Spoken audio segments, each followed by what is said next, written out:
worthy of our praise. My heart will sing how great is our God. चालू उतना नहीं है It's our God. Sing with me how great is our God. And oh, to see how great is our God. Is our God.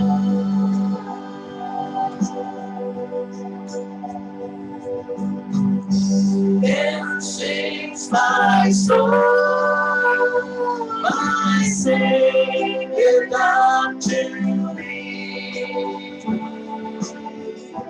How great thou art, how great thou art. Prabhu Mama, Nichaya Kaya Tere, Kite Atma, Jo Tune Banaye, Dekho Tani, Sunu Darjan Bhayanka, Samarthi Sari Mandapa Darshan Sabo Vishuddhi Kita Maha Kita Maha Darshan Sabo Vishuddhi Kita Maha Kita Maha Ban ke बीच में तराई मध्य बिंदु अगर संगीत है चिड़ियों का सुर बाहर दिशा से जब मैं नीचे देखूं चढ़े बैठे लगती शीतल वायु दर्शन सावो विश्व की Kita Maha Kita Maha Darshan Sabo Vishuddhi Kita Maha Kita Maha Siabe Ashapurika Muga Jahan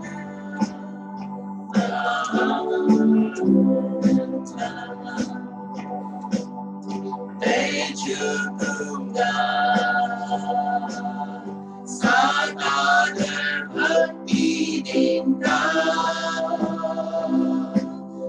और गाऊंगा प्रभु कितना महान प्रशंसा हो प्रभु यीशु की कितना महान कितना महान प्रशंसा हो Vishuddhi Kita Maha Kita Maha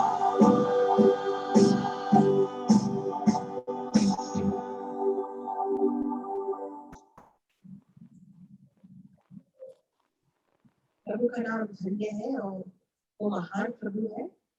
वो हमारे कृपालु और ऐसे प्रभु है जो हमारी स्तुति हर समय लेते हैं। हम प्रभु के नाम को जितना भी धन्य कहें उतना कम है, क्योंकि जो कार्य यीशु मसीह ने क्रूस पर हमारे लिए किया, अपने प्राण का त्याग कर हमें अनंत जीवन का जब वारिस बनाया है, तो हम सिर्फ यीशु मसीह को अपना हृदय दे सकते हैं और उन्हें यही कह सकते हैं कि प्रभु जी, ये जीवन जो है आपके आने से आनंदमय और आशीषमय हो गया है। इसलिए प्रभु जी, मैं आप पर भरोसा रखती हूँ और आपके नाम का ही गुणगान करूंगी।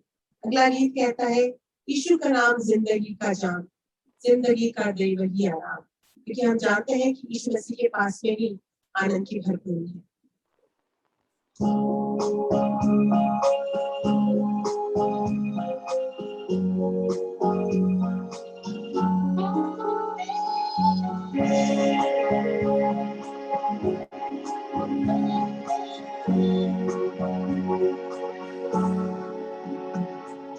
यीशु नाम जिंदगी का जाम, जिंदगी का दे आराम। यीशु नाम जिंदगी का जाम, जिंदगी का दे आराम। यीशु नाम, यीशु नाम, यीशु नाम, यीशु नाम, यीशु नाम, यीशु नाम, यीशु नाम, यीशु नाम, यीशु नाम, यीशु नाम।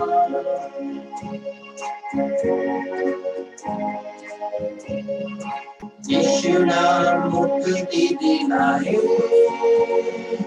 अंधेरों में राह दिखलाए।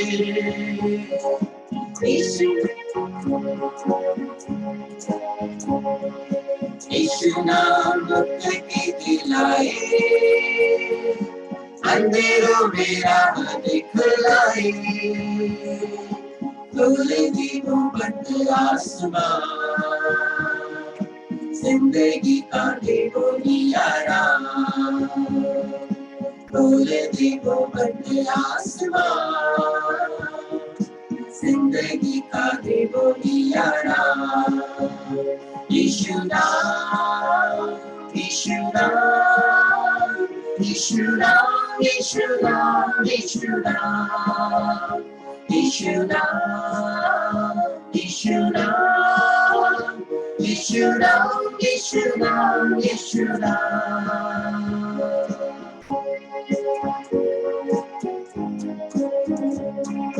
क्रूस पर लहू चुबा है, दाग मेरे दिल का धुला है। क्रूस पर लहू चुबा है, दाग मेरे दिल का धुला है। तेरे मेरे पापों का बोझा, जिंदगी का दीपोगी आराम। तेरे मेरे पापों का बोझा, जिंदगी का दीपोगी आराम। यीशु नाम, यीशु नाम, यीशु नाम, यीशु नाम, यीशु नाम, यीशु नाम, यीशु नाम, यीशु नाम, यीशु नाम, यीशु नाम।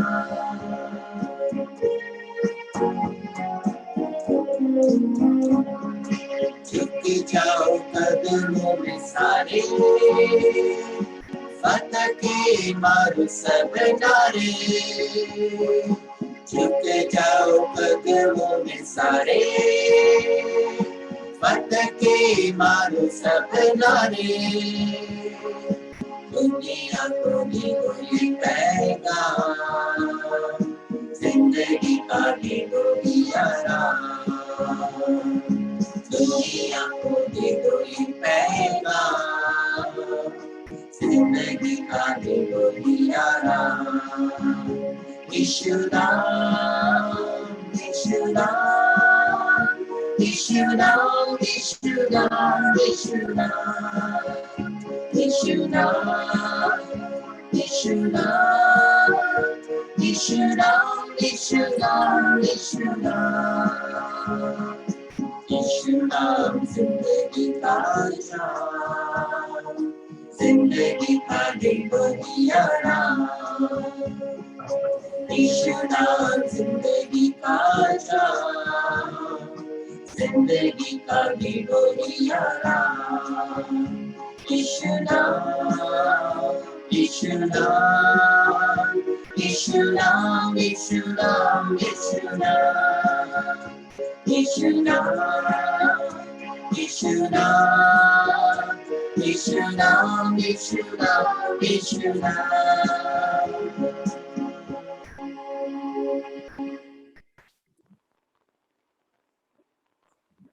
परमेश्वर से का धन्यवाद हो समय के लिए जब हम उनकी स्तुति आराधना कर सके। बेटे सिस्टर प्रेयर में जाएंगे। माइक को ना आपके अपने सामने रख के बोलिए। माइक थोड़ा टेढ़ा है, आवाज इसीलिए थोड़ी टेढ़ी आती है। माइक थोड़ा सामने रखना। धन्यवाद सुंदर गानों के लिए।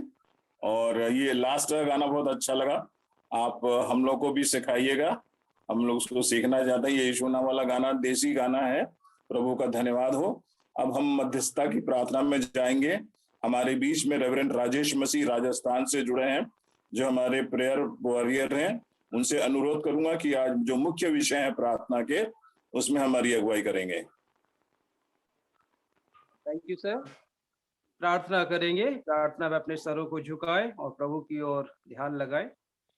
परमेश्वर पिता, धन्यवादी हैं आपके प्रेम और आपकी करुणा के लिए जो हमारे जीवनों पर है, और जिसके कारण पिता हम आज एक बार फिर से इस जूम के माध्यम से आपस में मिल सकते हैं, आपकी बड़ाई कर सकते हैं, आपके नाम को धन्य कह सकते हैं। प्यारे परमेश्वर, अब तक की आराधना में आपने सहायता की है, सुंदर गीतों के द्वारा हमारे जीवनों को आशीषित किया। इस समय हम प्रार्थना करना चाहते हैं CNI New York and care ministry की संस्थापिका मिसेस रैना मैसी के लिए। हम प्रार्थना करते हैं सोना जी के लिए, प्रार्थना करते हैं रेवरेंड उदित सोना जी के लिए, जिनके अथक और बड़े ही भले प्रयासों के माध्यम से ये सेवा प्रभु निरंतर संचालित हो रही है, और परमेश्वर इसके माध्यम से बहुत से जीवन आशीषित हो रहे हैं। हमारी यही प्रार्थना है पिता कि इस सेवा को आप और अधिकाई से बढ़ोतरी दें, और परमेश्वर पिता नई नई युग को प्रदान करें, जिसको पूरा करने के लिए हम सब मिलकर परमेश्वर पिता आपके नाम को ऊंचा उठाने का कारण बने। इस समय हमारी प्रार्थना है प्यारे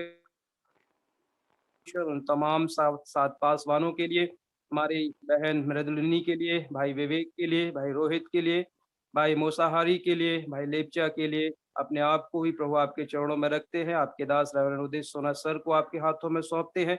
इनकी सेवा, इनके परिवारों पर निरंतर प्रभु परमेश्वर आपकी आशीष बनी रहे। हमारी प्रार्थना है प्यारे परमेश्वर, India youth for Christ Delhi के हमारे प्रिय भाई पास्टर जोसेफ इमैनुअल के लिए, बहन प्रीति जोसेफ के लिए, जिनके द्वारा प्रभु परमेश्वर हमने अच्छे गीतों को सुना, आगे भी सुनेंगे और आपके संदेश को भी उनके माध्यम से सुनेंगे।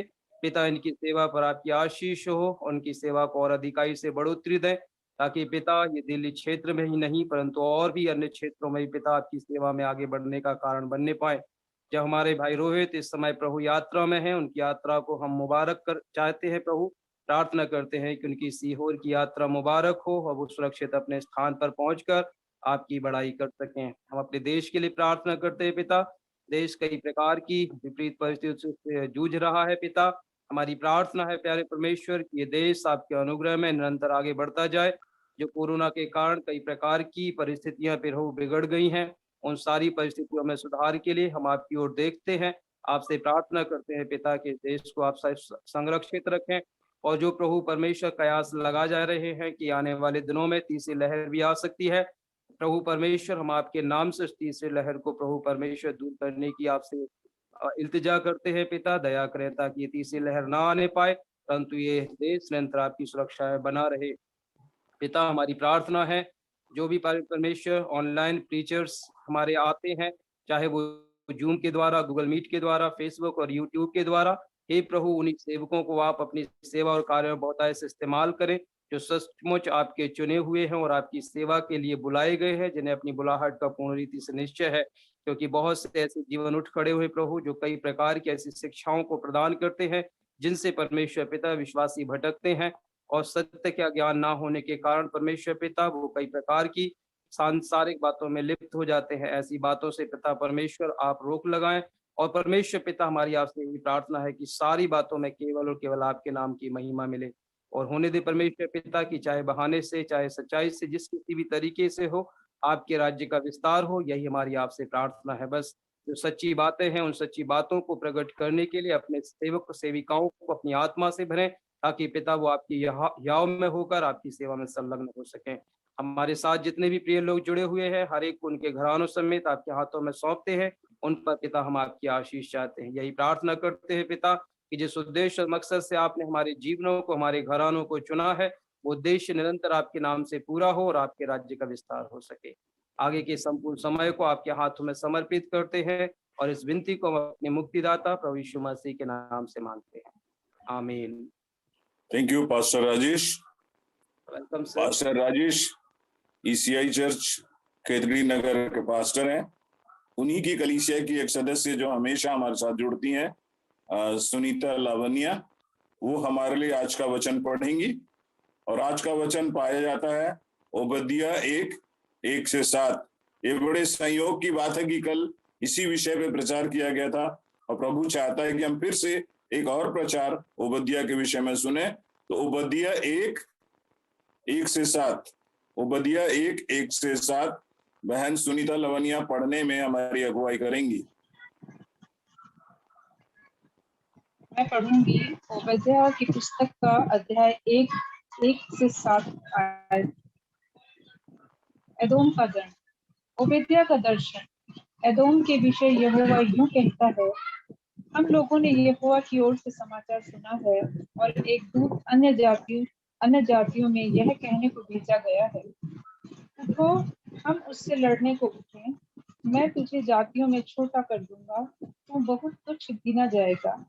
हे पहाड़ों की दरारों में बसने वाले, हे ऊंचे स्थानों में रहने वाले, तेरे अभिमान में तुझे धोखा दिया है।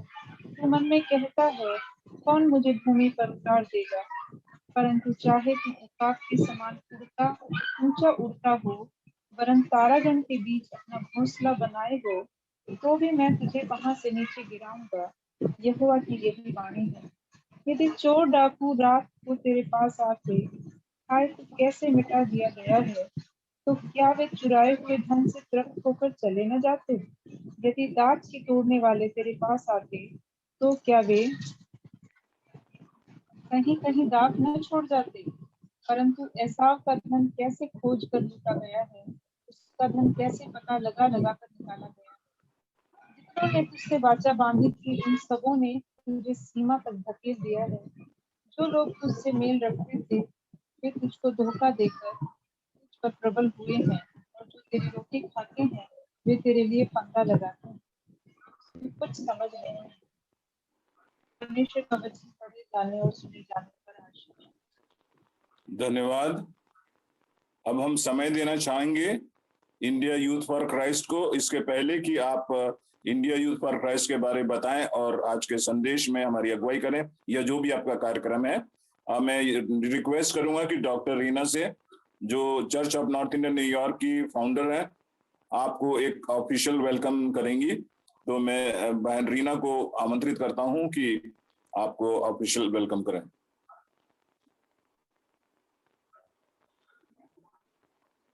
Praise the Lord, everybody. God is good. And All the time. all the time. God is good God all is the good. time.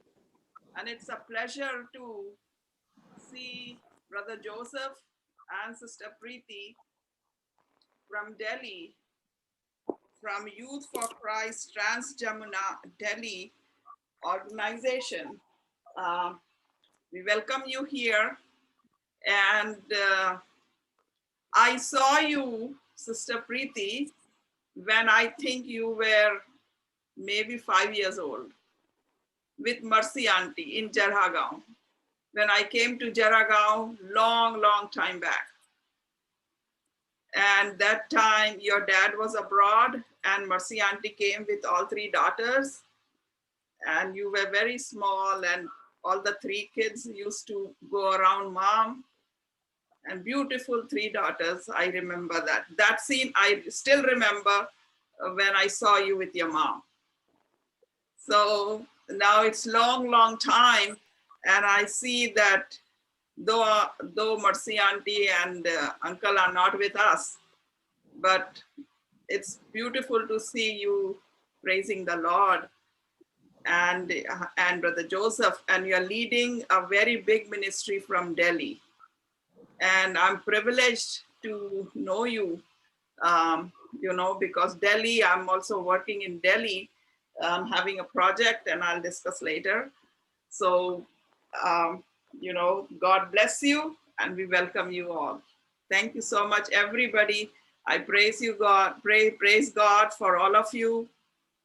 I see Sister Seema, Brother Udit is a blessing. I pray God, every brother should be like Udit Bhaiya, Anju Didi, Sister Lavanya, Reverend Rajesh, Masi, Nu Bhaiya, Jerry and Papa, Chacha Subhan Sona, Pastor Vivek Upadhyay, we welcome you again.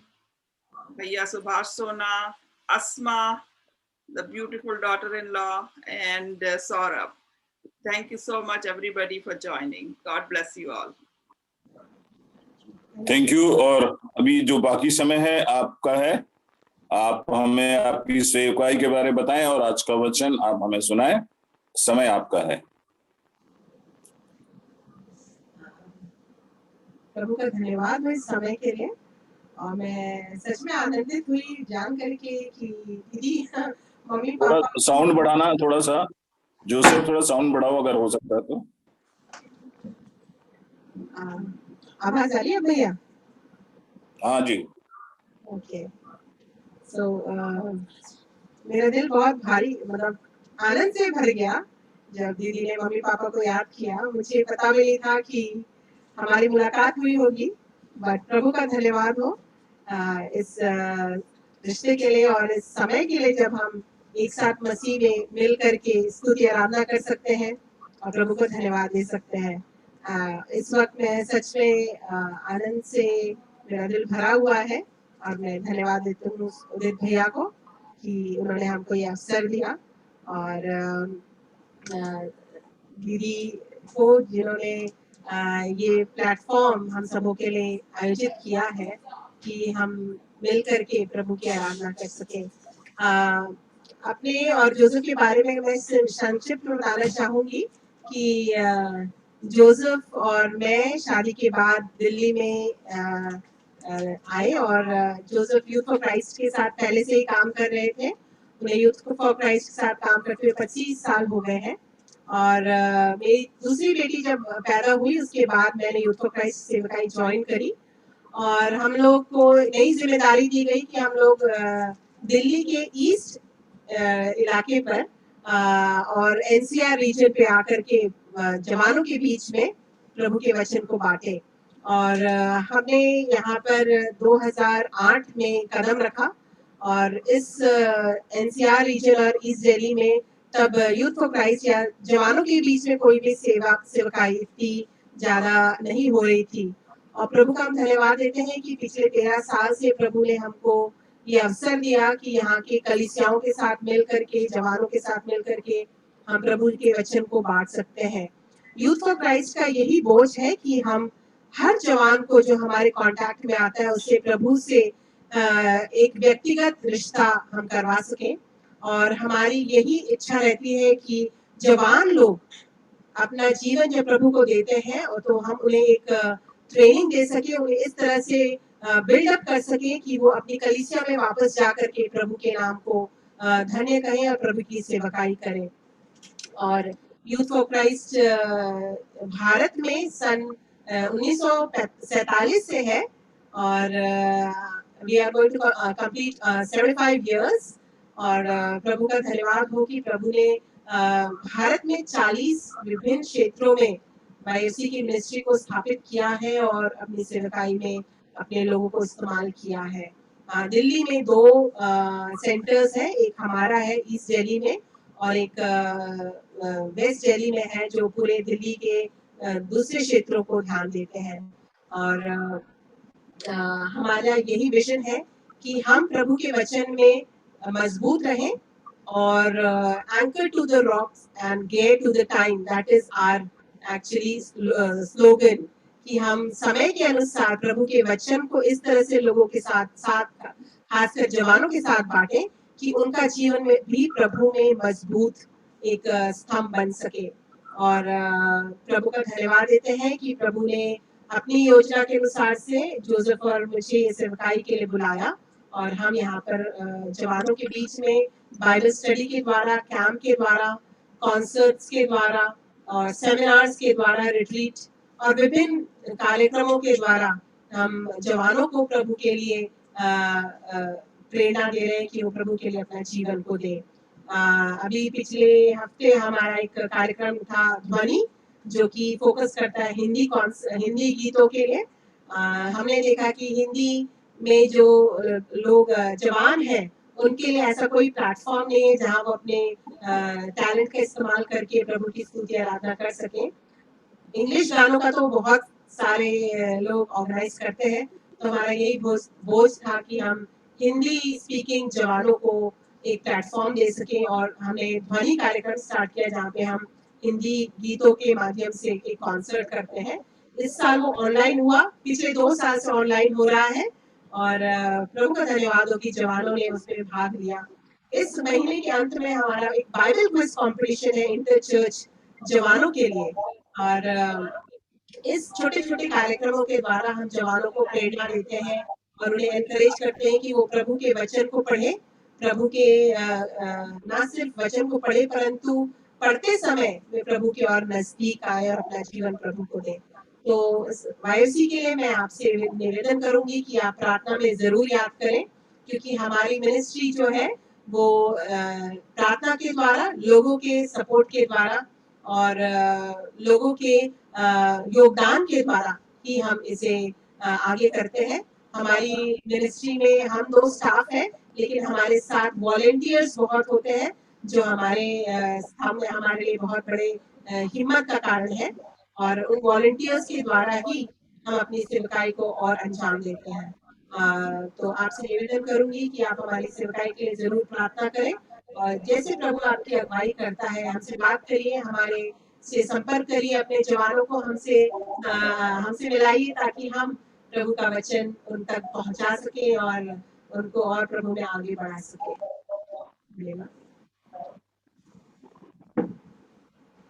परमेश्वर का धन्यवाद देते हैं आज के सुंदर समय के लिए। और अगर मैं कैलकुलेशन करने लगूं तो मेरे लिए ये 4था या 5वीं बार होगा कि जब मैं अपने ससुराल में मुझे प्रीचिंग करने का मौका मिला है, एक तरह से तो बोला जाए वैसे, क्योंकि जब भी मेरे को बुलाया गया, कभी कभार छत्तीसगढ़ में बुलाया गया, तो हमेशा मुझे मेरा जब स्वागत किया गया तो मुझे हमेशा यही याद दिलाया गया, स्मरण दिलाया गया कि मैं वहाँ का दामाद हूँ। और मेरे लिए भी गर्व की बात है क्योंकि एक बहुत बड़ा परिवार वहाँ देखने को मिलता है और किस तरह से लोग अलग अलग तरीके से जुड़े हैं। और विशेषकर इस लॉकडाउन के समय में भी जब हम लोग नहीं जा सकते थे, रायपुर नहीं जाना होता था या बाकी परिवार लोगों से मुलाकात नहीं हो पा रही थी, तब भी वहाँ के परिवार लोगों ने निरंतर कॉल करते हुए और वीडियो कॉल पे बातचीत करते हुए कैसे हम प्रार्थना के साथ जुड़ सके।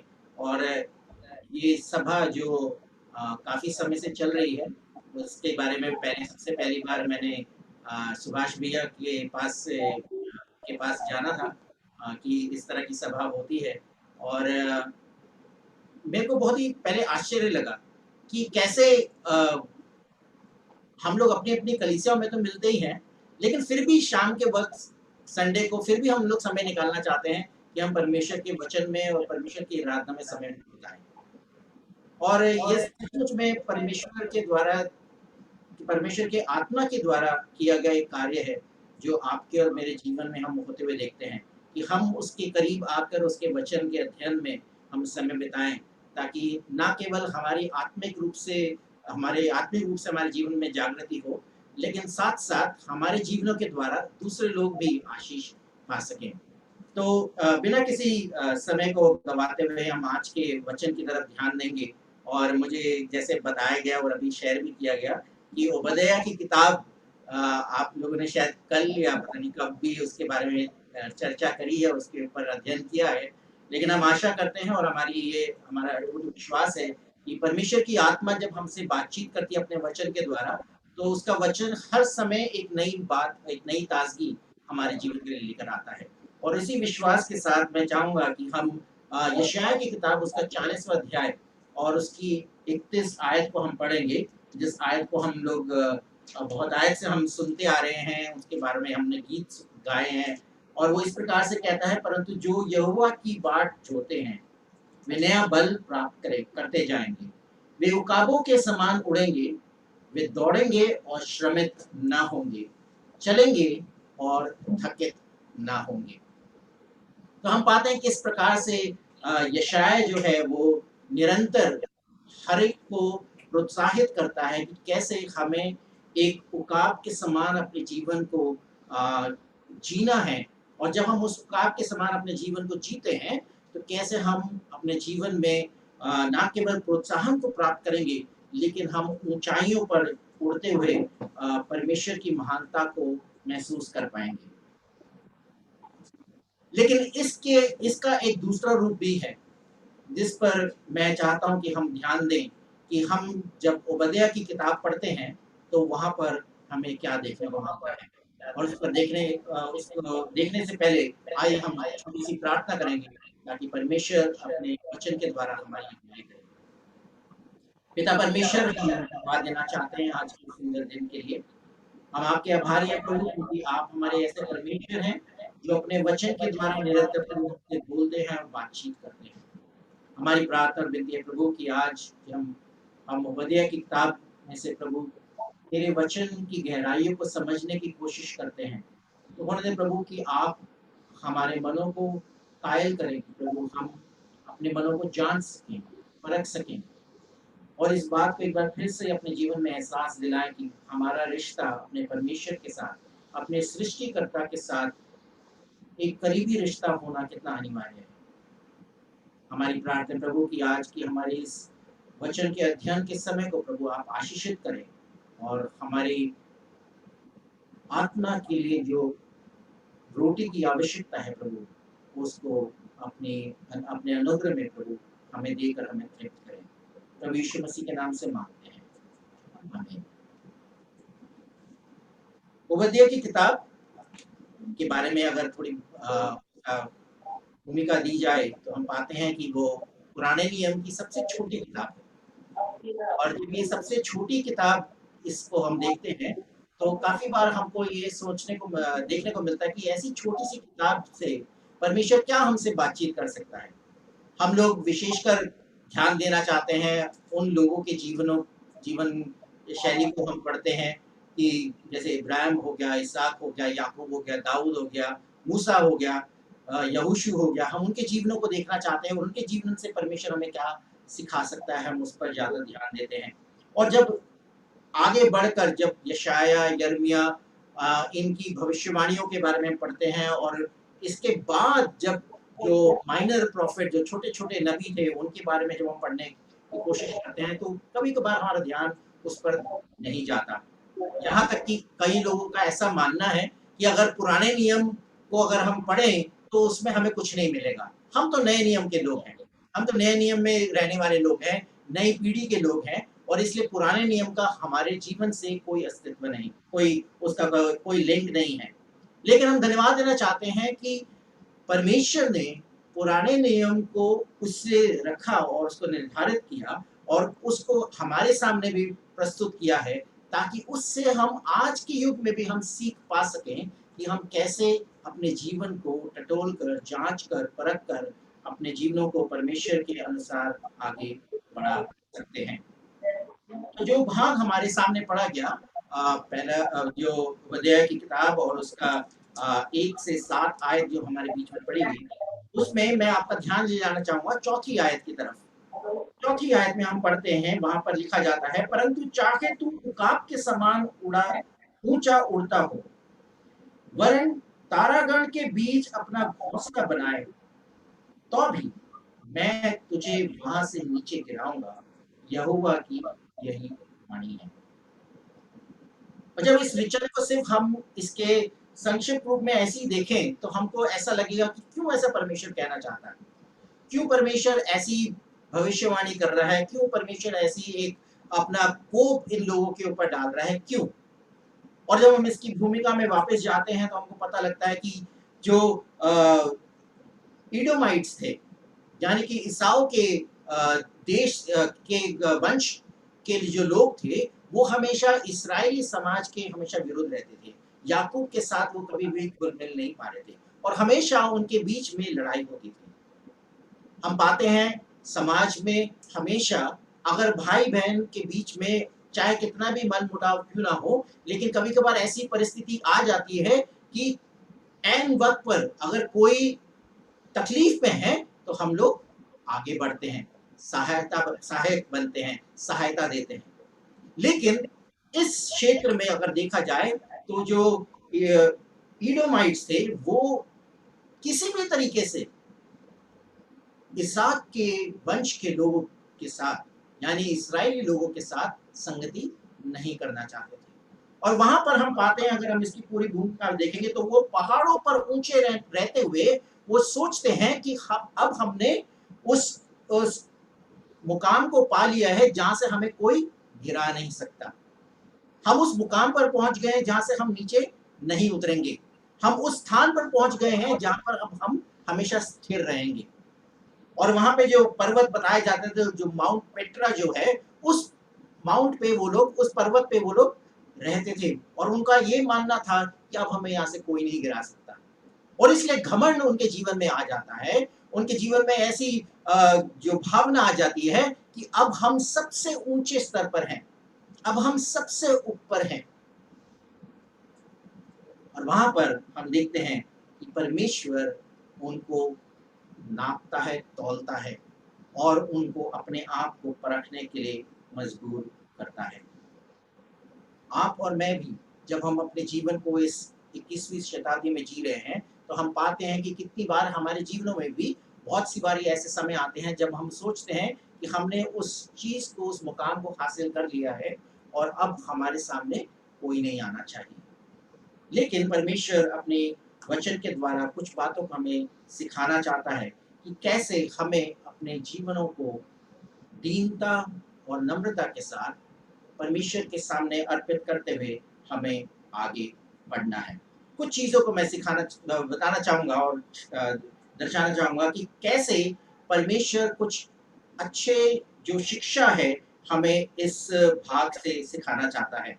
5वीं आयत में हम देखते हैं, वहां लिखा है, यदि चोर डाकू रात को तेरे पास आते, हाय तू कैसे मिटा दिया गया है, तो क्या वे चुराए हुए धन से तृप्त होकर चले ना जाते?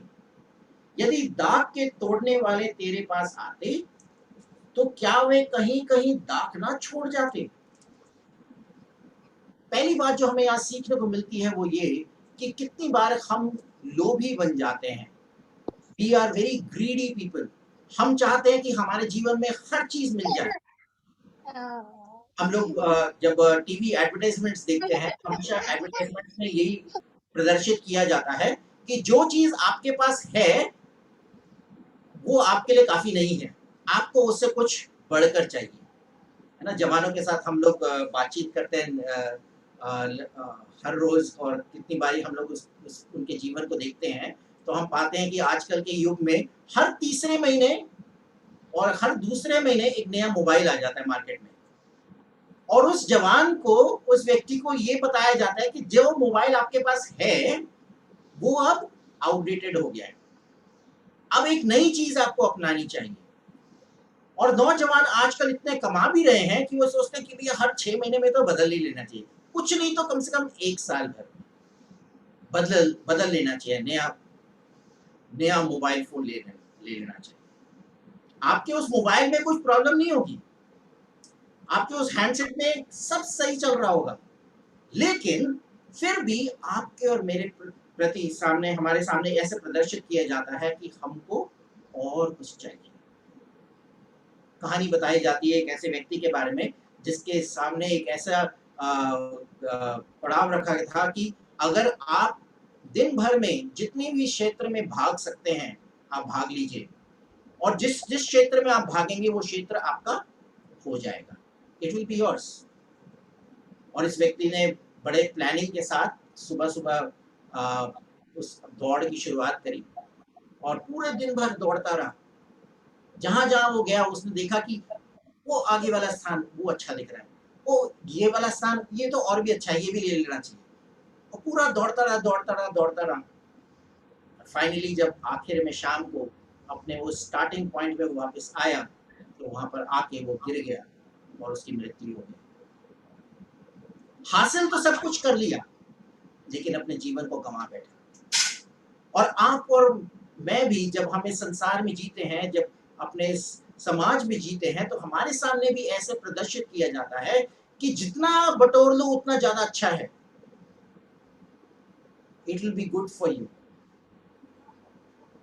विलियम कैरी के बारे में बहुत सुंदर कहानी जो मैंने जब हमारी यूथ फॉर क्राइस्ट की मिनिस्ट्री की स्थापना इस क्षेत्र में हुई तो हमारी पहली एनिवर्सरी पर एक पासवान आए थे, उन्होंने इस कहानी को शेयर किया था और मुझे बहुत प्रभावित किया।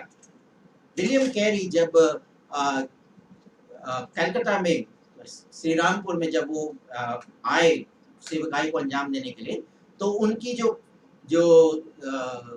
पॉकेट मनी सैलरी थी जो वो 10 पाउंड की थी और वो अपना हिसाब लगाते थे।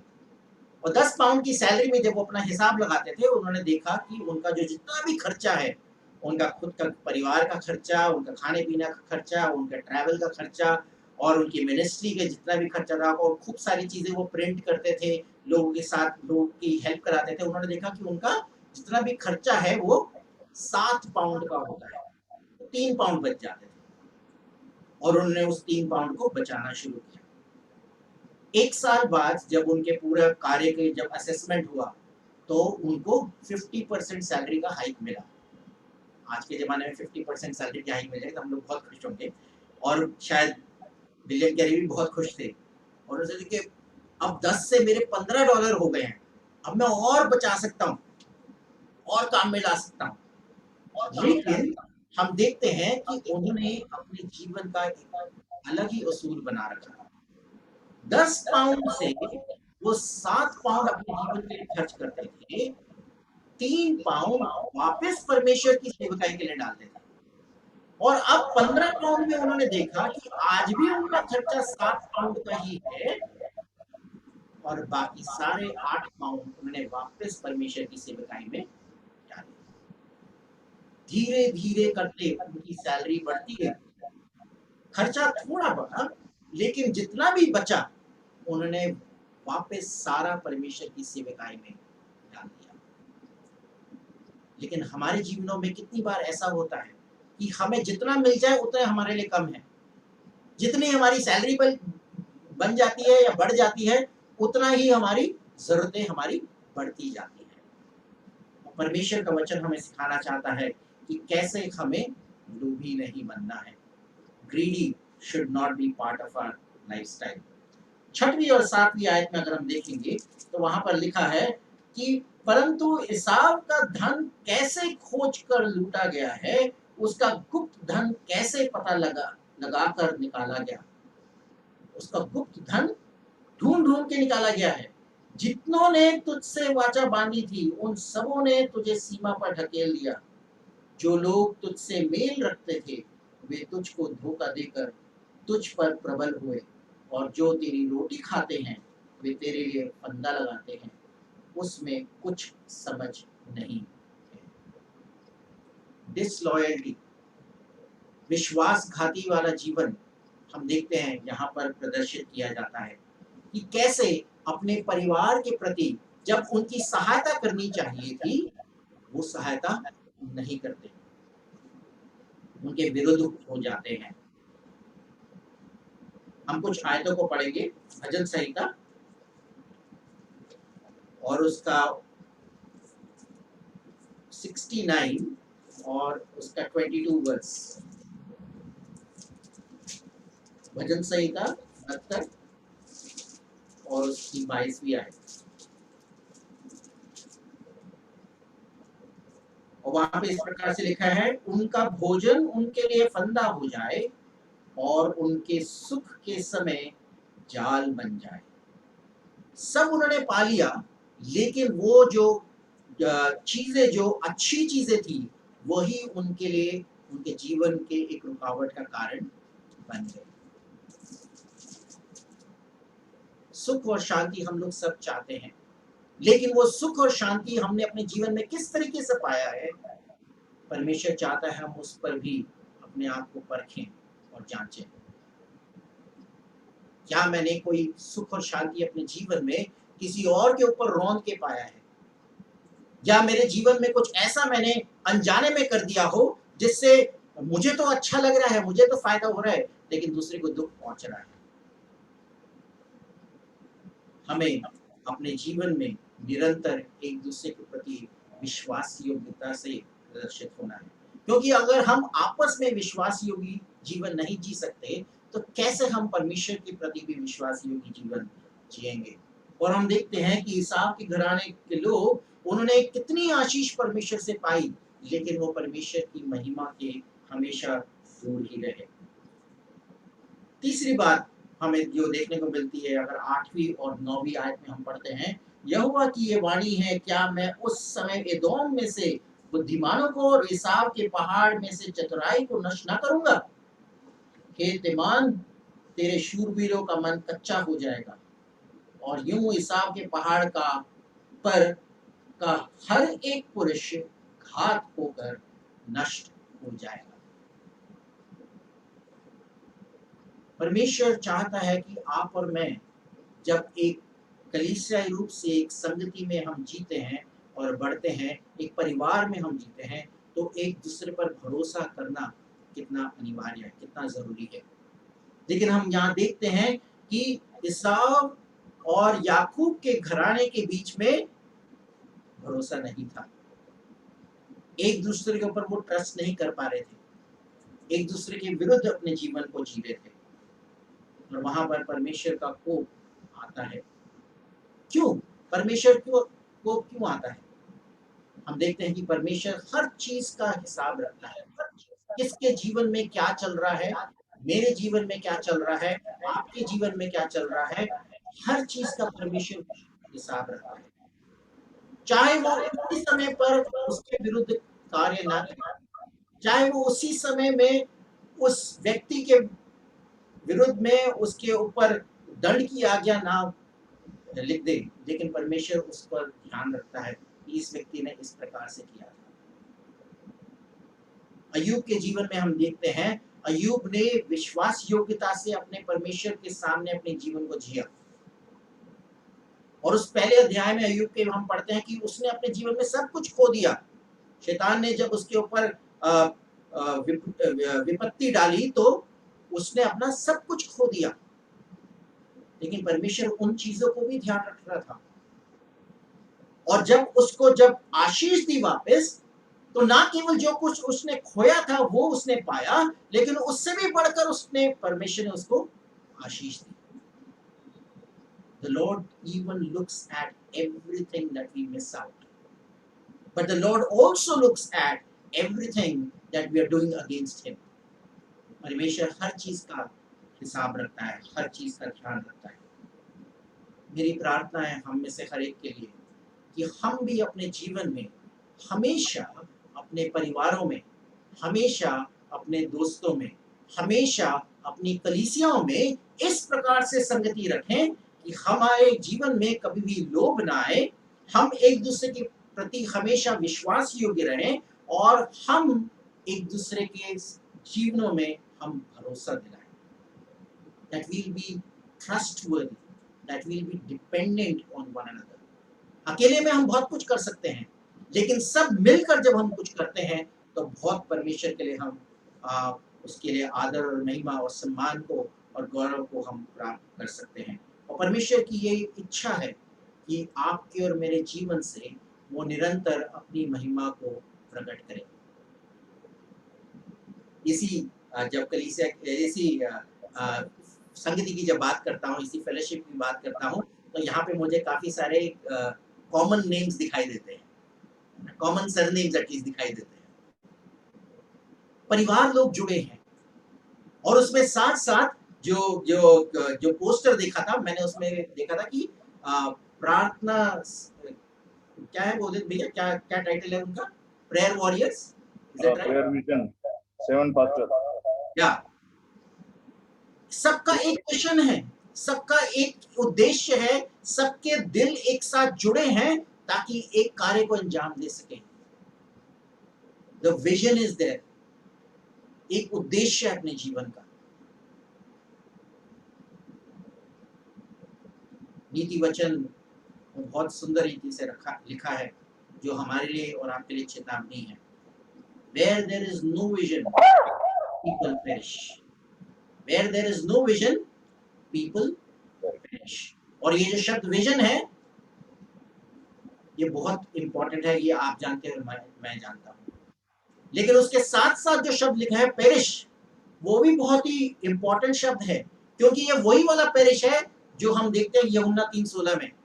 It is the same meaning, not only in the English language, but also in the root languages, in the Hebrew and Greek language. जो शब्द पेरिश है वो दोनों में समान चीजों को दर्शाया जाता है कि लोग अपने जीवन में तहस नहस हो जाएंगे, उनका पूरा जीवन नष्ट हो जाएगा।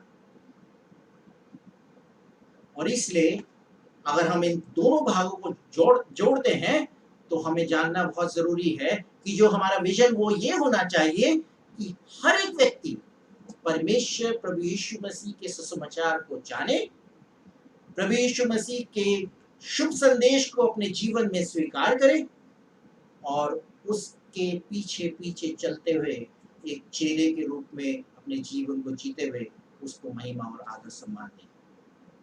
और इसलिए आप और मैं जो उसके चुने हुए लोग हैं, जो उसके बुलाए हुए लोग हैं, जो उसके जिन्होंने उसके शुभ संदेश के और उसके उद्धार के स्वाद को चखा है, आपके और मेरे लिए एक रिस्पॉन्सिबिलिटी है कि हम उस विजन को सब लोगों तक पहुंचाएं, सब लोगों तक पहुंचाएं। और मेरी प्रार्थना और विनती है कि जब हम इस भाग को, जिस भाग को हमने पढ़ा ओबद्याह के जीवन के भविष्यवाणी से, कि जो इदोम के लोगों के लिए परमेश्वर ने वाणी दी थी, वो वाणी आज आपके लिए और मेरे लिए भी है कि हम अपने जीवनों में निरंतर ऐसा जीवन जिए कि हमारे परिवारों में, हमारे समाज में और विशेषकर हमारी कलीसियाओं में आदर और सम्मान का जीवन हो, कि हम एक दूसरे के साथ मिलकर हम कार्य करें, विश्वासघाती ना बने और कभी भी हम लालसा इस बात की ना रखें कि मुझे फायदा होना चाहिए, लेकिन हम परमेश्वर को आदर और महिमा देने के लिए अपने जीवन को आगे बढ़ाएं। आइए हम प्रार्थना करें और परमेश्वर से विनती करेंगे कि परमेश्वर, आपने अपने वचन से मुझे सिखाया है प्रभु, अपनी आत्मा के द्वारा कायल कर प्रभु, कि मैं अपने जीवन को इस प्रकार से ढालूं कि निरंतर उन कदमों के अनुसार अपने जीवन को आगे बढ़ाऊं जो तेरे वचन के अनुसार बताए गए हैं। अपनी समझ का सहारा ना लेते हुए प्रभु, लेकिन संपूर्ण मन से यहोवा ही पर भरोसा करते हुए मैं आगे बढ़ूं, क्योंकि तू मेरे मार्ग को सीधा करने वाला है। तू मेरे मार्ग को सही रूप से प्रभु ऐसा बनाएगा कि हर कार्य को तेरे नाम से मैं अंजाम दे पाऊं। पिता परमेश्वर, हम आपका धन्यवाद देना चाहते हैं आज के इस सुंदर दिन के लिए और आज की इस सुंदर शाम के लिए। हम जानते हैं प्रभु कि तेरे नाम से हम लोग सब एकत्रित हैं और आपने अपने वचन के द्वारा प्रभु हमें एक बार फिर से समझाया कि हमें अपने जीवन को किस प्रकार से जीना है। कुछ क्षेत्रों में शायद प्रभु हम लोग अपने आप को बहुत ऊंचा समझते होंगे, लेकिन प्रभु दीनता और नम्रता के साथ प्रभु तेरे सम्मुख आते हैं और आपसे विनती और प्रार्थना करते हैं कि प्रभु जी अपनी आत्मा के द्वारा प्रभु आप हमसे बोले और बातचीत करें। हमारे कठोर मन को प्रभु आप मुलायम बनाएं, और जब आपका वचन प्रभु हमसे हमारे जीवन में प्रभु आता है तो प्रभु तेरी आत्मा की अगुवाई में हम पश्चाताप करें।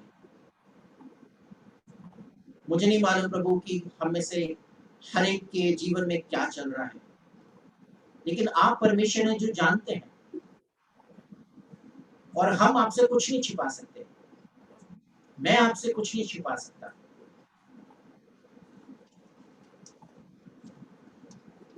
और इसलिए प्रभु पहला यूहन्ना उसका पहला अध्याय उसकी 9वीं आयत में बिल्कुल सही रीति से लिखा है, यदि हम अपने पापों को मान लें तो हमारे पापों को क्षमा करने में विश्वास योग्य और धर्मी परमेश्वर है। And therefore, Lord, our prayer is this evening, and if there is any iniquity in our hearts, if there is any fault in our lives,